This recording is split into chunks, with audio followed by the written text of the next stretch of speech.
ہاں ہاں، ایسے رومانٹک گانے ان کو کہاں ہضم ہوں گے، خلوص کہیں کے۔ عبید کے حکم پر تو مکمل بھی منہ بسوڑے دل میں سوچ کر برا منا چکی تھی۔ تم چلے جاؤ گے تو سوچیں گے ہم نے کیا کھویا، ہم نے کیا پایا، زندگی دھوپ تم گھنا سایہ۔ ہم جسے گنگنا نہیں سکتے، وقت نے ایسا گیت کیوں گایا، وقت نے ایسا گیت کیوں گایا۔ زندگی دھوپ تم گھنا سایہ، تم کو دیکھا تو ایک خیال آیا، ہم۔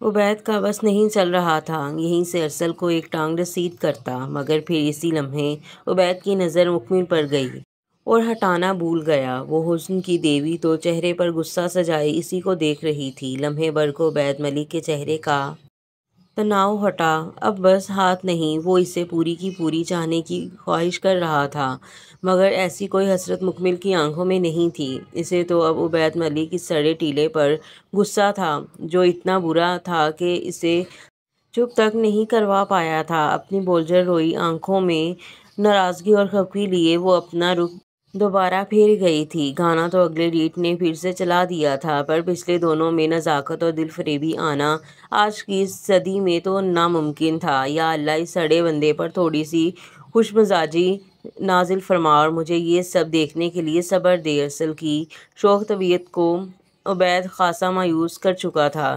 گو ارسل ٹھہرا دل والا اور جناب عبید ملک ٹھہرے دل جلے۔ اور پھر مکمل کو اپنا ہاتھ کسی گرفت میں محسوس ہوا تو وہ کرن کھائے رخ پھیرے مڑی۔ محترم نہایت سڑی شکل کے ساتھ ساتھ ہمیں نظریں جمائے ہوئے تھے۔ اب تو اس معصوم کا رونا بنتا تھا۔ مجال ہو جو یہ بندہ تسلی دینے کے ذرا بھی قابل ہو۔ یہ بندہ کیا چیز ہے، ہاتھ بھی یوں پکڑ رکھا جیسے احسان کر رہا ہے، اور شکل ایسی سڑی ہی ملنی تھی مجھے ذرا جو یہ مسکرا جائے۔ بلکہ اور رونا آ رہا اسے دیکھ کر۔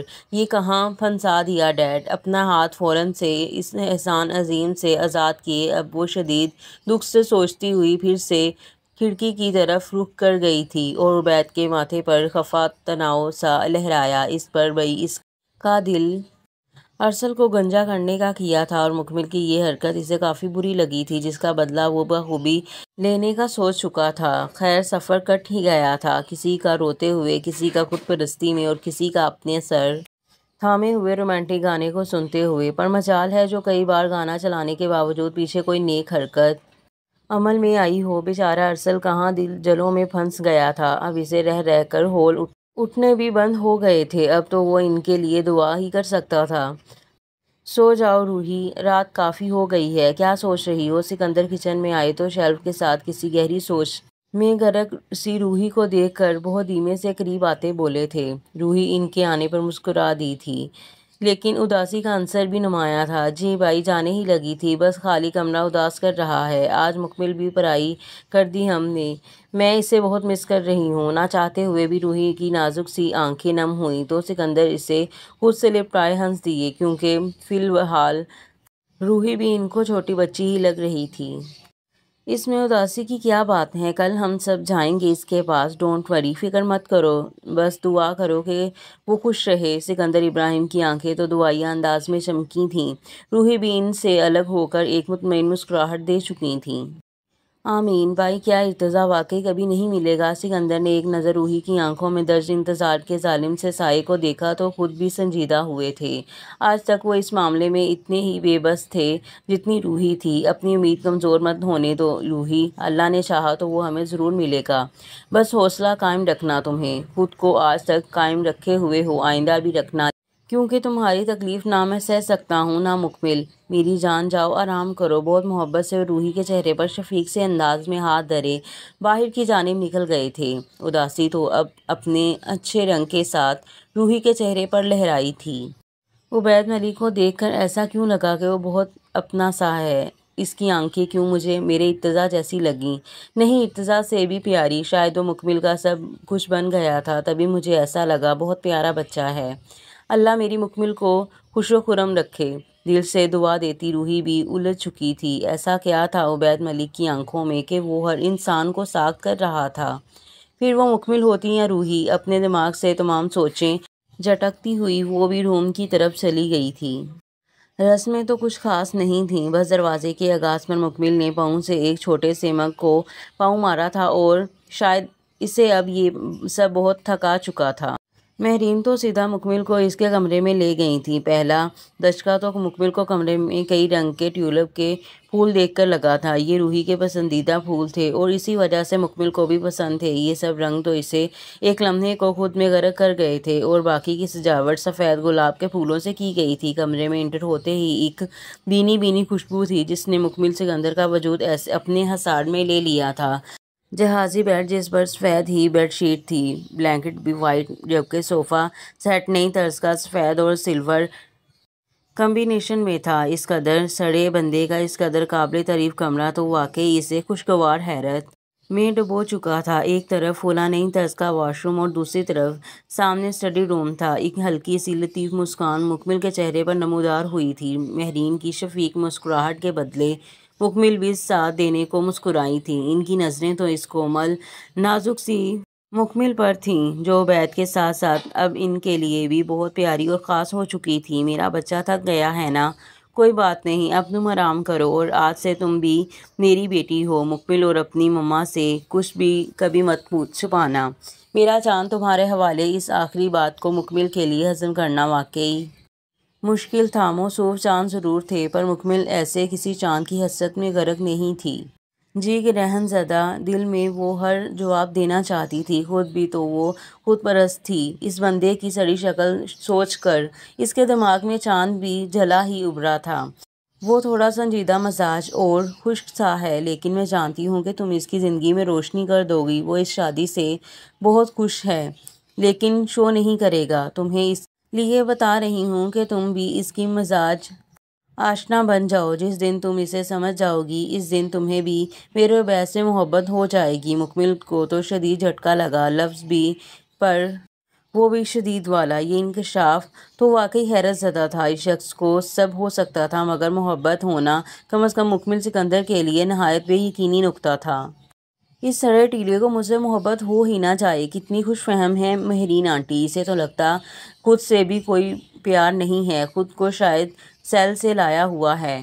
دل میں سوچ کر وہ پہلے سے زیادہ بدمزہ اور بے حال ہی سی تھی، اور اسے چپ دیکھ کر مہرین اس کی پیشانی پر ہلکا سا پیار دیے ایک محبت باز سی نظر اس پر ڈالے اٹھ کر چلی گئی تھیں۔ انہیں لگا مکمل کی اداسی تھکن کی وجہ سے ہے۔ ان کو کیا معلوم کہ اس پری پر کیسے کیسے صدمات نازل ہو چکے ہیں، جن میں سب سے بڑے والا انہی کا چاند نما مسٹر اکڑو تھا۔ جاتے ہوئے وہ دروازہ بھی بند کر چکی تھیں۔ مکمل چہرے پر ناگواری سی لائے وہیں دوپٹہ بے دردی سے اتارے تکیے پر نیم دراز ہوئے اپنے ایک ہاتھ سے دوسرے بازو کی چوڑیاں اتار کر بیڈ پر گراتی گئیں۔ کان سے ایئرنگز بھی منہ بسوڑے نکال پھینکے گئے تھے۔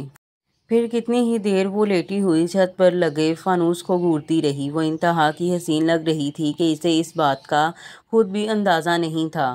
یہ نئی زندگی اس کے لیے بوجھ سے زیادہ کچھ نہیں تھی۔ جس شخص کو وہ سمجھ نہیں سکتی تھی، نہ جانے اس کے ساتھ وہ اپنی زندگی کے دن رات کیسے گزار پائے گی، سوچ کر ہی اس کا پورا وجود اور ساتھ دل بھی کانپا تھا۔ اس کی آنکھیں تھکی لگ رہی تھیں۔ مکمل کو لگا اسے نیند سی آ رہی ہے یا رونے کی وجہ سے آنکھیں بہت بھاری ہو رہی ہیں، مگر جیسے ہی بیچاری کی آنکھ بند ہونے لگی تھی اسی لمحے دروازے کی ٹھا پر فوراً ہڑبڑا کر اٹھی۔ سامنے کا منظر تو اس کومل پری کا دل جلا کر راکھ کر گیا تھا، کیونکہ تیکھی شکل بنائے وہ طلسمی ساحر بڑے ہی غرور سے کمرے میں داخل ہوا اور اپنا شیروانی کا کوٹ اتارے صوفے پر کمال بے مروتی سے پھینکنے کے بعد ایک سرسری نظر مکمل پر ڈالتے ہوئے واش روم کی طرف بڑھ گیا۔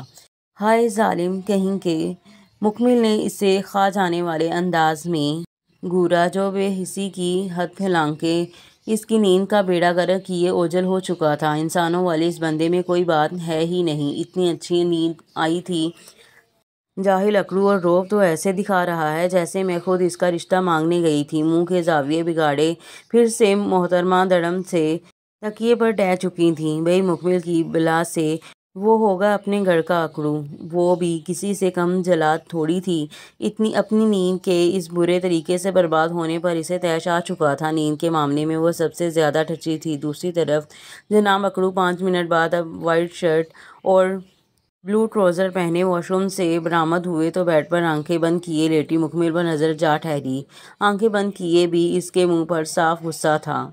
یہ ایک ایسا سکون تھا جو اس بے چین روح والے عبید ملک کے وجود میں ٹھنڈک بن کر اترا تھا اور اترتا جا رہا تھا۔ اس کا انگ انگ بے قرار اور اس کی روح سیراب ہو رہی تھی، مگر وہ نظریں زیادہ دیر اس پر رکھنا نہیں چاہتا تھا۔ اپنی نیت کے بگڑنے کا خوف سا اسے پھر سے سنجیدہ کر چکا تھا، مگر عبید ملک اس معاملے میں اب اتنا بھی کمزور نہ تھا کہ وہ چہکتی حسینہ اسے بہکاتی اور وہ بہک جاتا۔ یہ بیڈ پہ کباڑ کیوں پھیلا رکھا ہے؟ سمیٹو اسے، مجھے سونا ہے۔ آئینے کے سامنے مضبوط لہجے میں خود پر نظر ڈالے سوال کے ساتھ ہی حکم صادر کرتا عبید ایک بار پھر مکمل کو غضب دلا چکا تھا، اور وہ جو سوئی بنی تھی اب تب چکی تھی۔ اب وہ اٹھی ہی نہیں بلکہ بیڈ سے بھی اتر کر اس کے سامنے آ کر تن چکی تھی۔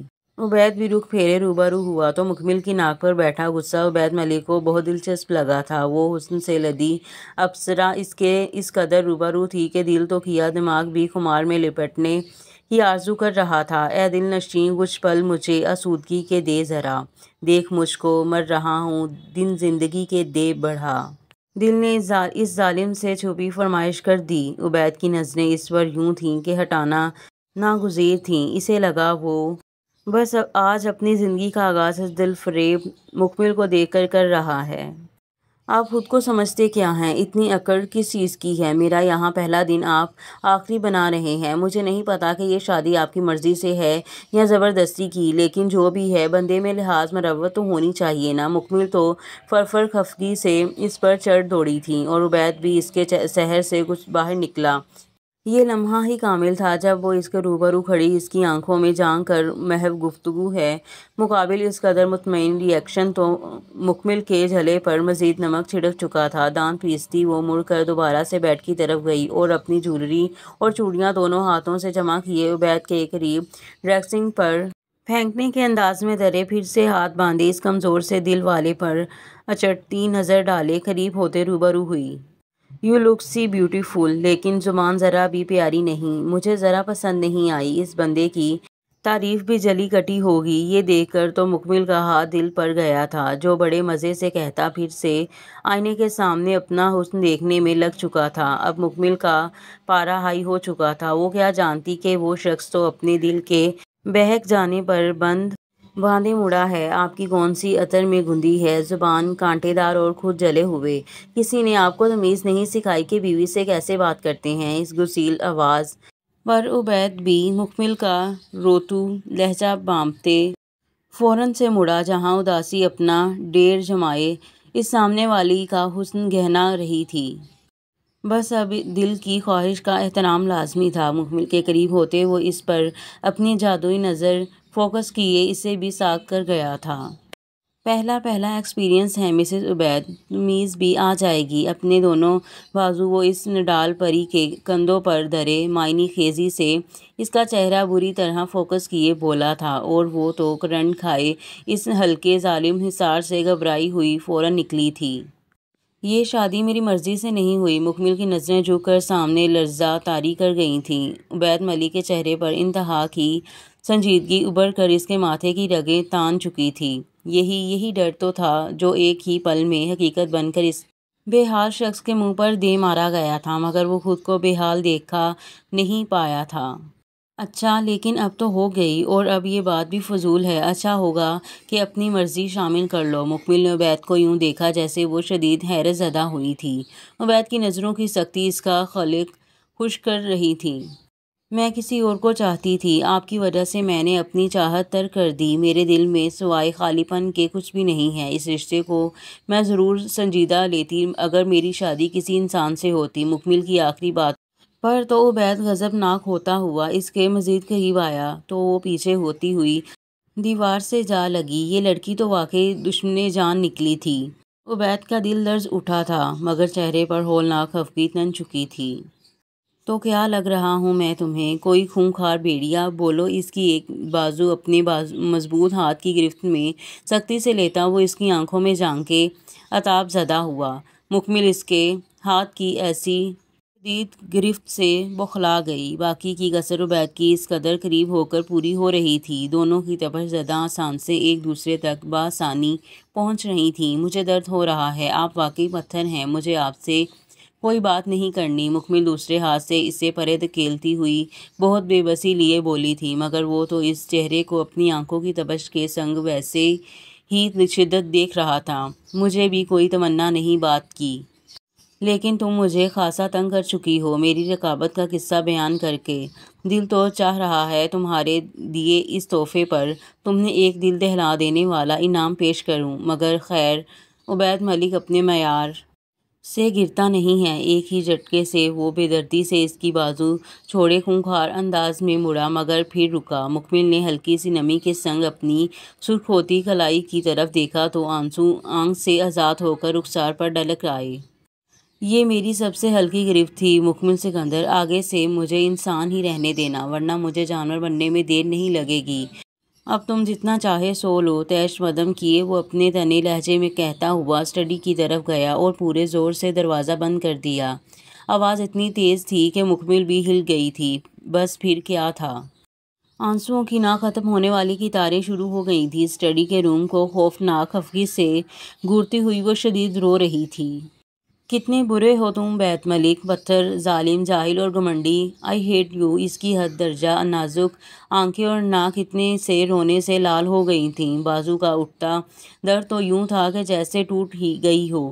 اپنی ناک اور آنکھیں رگڑے وہ ایک شعلہ نما نظر اس بند کمرے پر ڈالے ڈریس بدلنے چلی گئی۔ کچھ دیر تک واپس باہر نکلی تو ہلکے سے گلابی اور سفید جوڑے میں تھی۔ آنکھیں اور ناک ابھی بھی لال تھیں۔ لائٹ آف کیے وہ پھر سے بیڈ تک آئی اور لیٹ گئی۔ دل میں اسی بندے کے لیے رہی سہی نرمی بھی خاک ہو گئی تھی، بلکہ اب تو وہ اس شخص سے خوفزدہ تھی، مگر تھکن کی وجہ سے اس کی آنکھیں خود ہی بند ہو رہی تھیں۔ خود پر آیت الکرسی پڑھ کر پھونکے وہ خود کو مطمئن کرتی آنکھیں بند کر گئی تھی، یہ جانے بنا کہ وہ عبید ملک پر کیا کیا عذاب ڈھا گئی تھی۔ اس بدحال اور نڈال شخص کو بے حد تکلیف سے دوچار کر گئی تھی۔ وہ جو پہلے ہی اذیت پسند تھا، اس جھٹکے پر تو اندر تک زخمی ہوا تھا۔ رولنگ چیئر پر آنکھیں بند کیے بیٹھا وہ اپنی کن پٹی میں ہلکا سا درد اٹھتا محسوس کر رہا تھا۔ دل تو ہر چیز تہس نہس کرنے کو چاہا، مگر خود پر بمشکل قابو کیے وہ اپنے دونوں ہاتھ کرسی کے بازوؤں پر رکھے بے حد غضبناک حال میں تھا۔ یہ واقعی تکلیف دہ ضبط تھا جو عبید ملک جیسے انسان پر طاری تھا۔ اور پھر وہ بجلی کی سپیڈ سے اٹھ کھڑا ہوا۔ کتنی ہی دیر رولنگ چیئر ہچکولے کھاتی رہی۔ وہ اپنے سر پر ہاتھ دھرے دیوانہ وار کچھ تلاش کر رہا تھا، شاید اپنی میڈیسن۔ یہ سر کا درد تو اس کی جان نکال رہا تھا اور یہ دل پر لگا زخم تو اس کی روح نکال رہا تھا۔ اسٹڈی روم کے ٹیبل پر پڑے جگ سے وہ گلاس میں پانی ڈالتا ہوا ساتھ ہی ٹیبلٹ بھی نکال رہا تھا۔ تکلیف اور درد کی شدت عبید ملک کے چہرے پر زردی پھیلا گئی تھی۔ ٹیبلٹ لیتے ہی وہ پورا گلاس پانی اپنے خلق میں اتارے بمشکل لڑکھڑاتا ہوا صوفے پر گرا۔ اس کی آنکھیں بند تھیں اور اس نے دونوں ہاتھ سے اپنے سر کو جکڑ رکھا تھا، بلکہ وہ اسے مسل دینا چاہتا تھا۔ مسلسل اذیت ناک درد سہتے سہتے پھر ٹیبلٹ نے کچھ دیر تک اپنا اثر دکھانا شروع کر دیا تھا۔ وہ بے جان سا ہوتے ہوئے اپنے ہاتھ سر سے ہٹا چکا تھا۔ چہرے کی زردی ویسی ہی تھی۔ ہلکے درد کے لیے اسے ڈاکٹرز نے کسی بھی میڈیسن کو نہ لینے کی سختی سے تاکید کی تھی، مگر اس طرح کے خوفناک درد پر اسے جسٹ ایک ٹیبلٹ کھانے کی پرمیشن تھی۔ یہ درد جب اتنی انتہا پر پہنچتا تھا تو عبید ملک کی جان نکال لیتا تھا۔ صوفے پر پڑا وہ ناقابل شکست سا عبید ملک بالکل ہلکان تھا۔ ایک ہاتھ سے سر تھامے وہ کمر سیدھی کیے اب ٹیک لگا چکا تھا۔ آنکھیں کھلی تو ان میں ضبط کی گئی اذیت نے سرخی بھر دی تھی، مگر وہ پتھر اس اتنے بڑے ظلم پر بھی رو نہیں پایا تھا۔ کہا تھا تجھے یہ محبت نامی بلا تجھے ہلاک کر دے گی عبید ملک، میں یہ یک طرفہ جنون نہیں سہ سکتا۔ میں اپنے اس سر درد کو کسی دن اکھاڑ پھینکوں گا جو میری شریانیں بند کر دیتا ہے۔ کیا میں مر پاؤں گا؟ خود سے سوال کرتا وہ فی الوقت ایک جنونی سربراہ بدحواس کھپتی دکھائی دے رہا تھا۔ یہ شخص کیسے کیسے روپ رکھتا تھا، دل دہلا دینے والے کہ دیکھنے والا کام جائے۔ یہ لڑکی میرا امتحان کیوں بن رہی ہے؟ یہ میری نہیں ہے تو کیوں مجھے دی گئی؟ کیوں اس کا چہرہ میرے ہوش اڑاتا ہے اور کیوں یہ مجھے میرا واحد علاج لگتی ہے؟ آخر کیوں؟ یہ کیا ہو رہا ہے میرے ساتھ؟ سر کا درد تھما تو اب دل میں سوز ابھرا تھا۔ کتنا بے حس تھا اپنی محبت کو تکلیف دے کر، اب خود اذیت زدہ ہو گیا تھا۔ عبید ملک ریلیکس، اتنا مت سوچ ورنہ تیرا نازک سا دل پھٹ جائے گا۔ مت دے خود کو اتنی اذیت جو تیری برداشت سے باہر ہے۔ یک طرفہ جنون ہی تیرا مقدر ہے۔ بڑا گھمنڈی اور مغرور تھا نا تو یہ لڑکی ہی اب تیرا یہ نحوست شاعری کا لبادہ پاش پاش کرے گی اور تو مر جائے گا۔ تیرا یہ درد سرمئی تیرا دشمن ہے۔ سامنے کھڑا اس کا اپنا چہرہ اس پر ترس کھانے ہنس رہا تھا۔ عبید کے چہرے پر پسینہ ابھرا، وہ باقاعدہ لرزا تھا۔ موت نہیں، موت کا خوف تو اسے کبھی نہ تھا، ہاں غرور پاش پاش ہونے کا ضرور تھا۔ ایک سہمی سی نظر وہ اس غائب ہونے والے ہیولے کی سمت دیکھے بے بسی سے آنکھیں بند کر گیا تھا۔ نہیں، عبید ملک مر جائے گا مگر نہ جھکے گا، نہ ٹوٹے گا۔ اپنا جنون اپنے سینے میں دفن کر دوں گا۔ خود کو یہ کہہ کر تسلی دیتا وہ قابل رحم حال میں پہنچا ایک بے حد نازک شخص تھا۔ اوپر سے پتھر اور اندر سے ریزہ ریزہ۔ مکمل کا یہ کیا انکشاف اسے توڑ گیا تھا۔ باقی کی کسر عبید کی خود پرستی اور انا شاری نے پوری کی تھی خود سے۔ اسے ایسی ہی درندگی کی امید تھی، کم از کم یہ مکمل سکندر جیسی کے لیے ایسا ہی کچھ تھا، وہ جو باہر بے فکر سو رہی تھی مگر حقیقت میں وہ اس شخص سے اس کی نیند اور رہا سہا سکون چھین چکی تھی۔ اور یہاں پر ایپیسوڈ کا اختتام ہوتا ہے۔ ملتے ہیں اگلے ایپیسوڈ میں، تب تک کے لیے دیں مجھے اجازت۔ اللہ حافظ۔